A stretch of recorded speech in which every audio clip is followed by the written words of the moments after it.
ਅੱਗੇ ਵਧੀਏ ਤੁਹਾਨੂੰ ਦੱਸੀਏ ਕਿ ਬਸੰਤ ਆਉਂਦੇ ਆਈ ਲਾਹੌਰ ਦੀ ਵੱਖ-ਵੱਖ ਸੜਕਾਂ ਨੂੰ ਕਿਧਰੇ ਛੋਟੀਆਂ ਤੇ ਕਿਧਰੇ ਵੱਡੀਆਂ ਪਤੰਗਾਂ ਦੇ ਨਾਲ ਸਜਾ ਦਿੱਤਾ ਗਿਆ।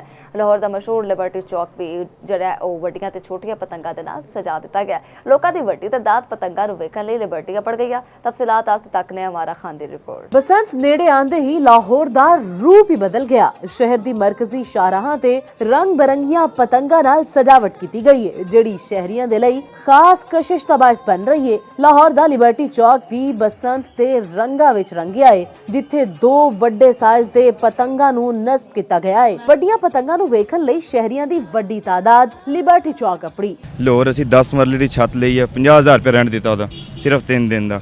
ਬਾਰਬੀਕਿਊ ਦਾ ਇੰਤਜ਼ਾਮ ਕੀਤਾ ਗਿਆ, ਗੁੱਡੇ ਲਿਆ ਤਕਰੀਬਨ 100 ਤੋਂ ਉੱਪਰ ਗੁੱਡਾ ਸਾਡੇ ਕੋਲ ਪਿਆ। ਡੋਰ ਬਹੁਤ ਜ਼ਿਆਦਾ ਲਈ ਹੈ। ਬਚਪਨ ਤੋਂ ਬਸੰਤ ਮਨਾਈ ਸੀ, ਤਕਰੀਬਨ ਕੋਈ 20 ਸਾਲ ਲਗਾ ਲਓ, 18 ਸਾਲ ਲਗਾ ਲਓ, ਤੇ ਦੁਬਾਰਾ ਹੁਣ ਜਦੋਂ ਸਾਨੂੰ ਮੌਕਾ ਮਿਲ ਰਿਹਾ ਤੇ ਬੜੇ ਜੋਸ਼ ਹੋ ਕੇ ਅਸੀਂ ਮਤਲਬ ਫੈਸਲਾਬਾਦ ਤੋਂ ਸਪੈਸ਼ਲੀ ਲਾਹੌਰ ਆਏ ਆ, ਇੱਥੇ ਆ ਕੇ ਆਪਣਾ ਪ੍ਰੋਗਰਾਮ ਬਣਾ ਰਹੇ ਆ। ਬਸੰਤ ਦੀ ਮੁਨਾਸਬਤ ਨਾਲ ਮੁਖਤਲਿਫ ਇਲਾਕਿਆਂ ਵਿੱਚ ਰੰਗ ਵਿਖਰ ਗਏ। ਸ਼ਹਿਰੀ ਕਹਿੰਦੇ ਨੇ ਬਸੰਤ ਲਾਹੌਰ ਦੀ ਸਕਾਫਤ ਦਾ ਅਹਿਮ ਹਿੱਸਾ ਹੈ। ਇਸ ਤਰ੍ਹਾਂ ਦੀ ਸਜਾਵਟ ਨਾਲ ਨਾ ਸਿਰਫ ਸ਼ਹਿਰ ਖੂਬਸੂਰਤ ਲੱਗਦਾ ਹੈ, ਬਲਕਿ ਖੁਸ਼ੀਆਂ ਦਾ ਪੈਗਾਮ ਵੀ ਮਿਲਦਾ ਹੈ। ਅਮਾਰਾ ਖਾਨ, ਚੌਪਾਲ ਨਿਊਜ਼।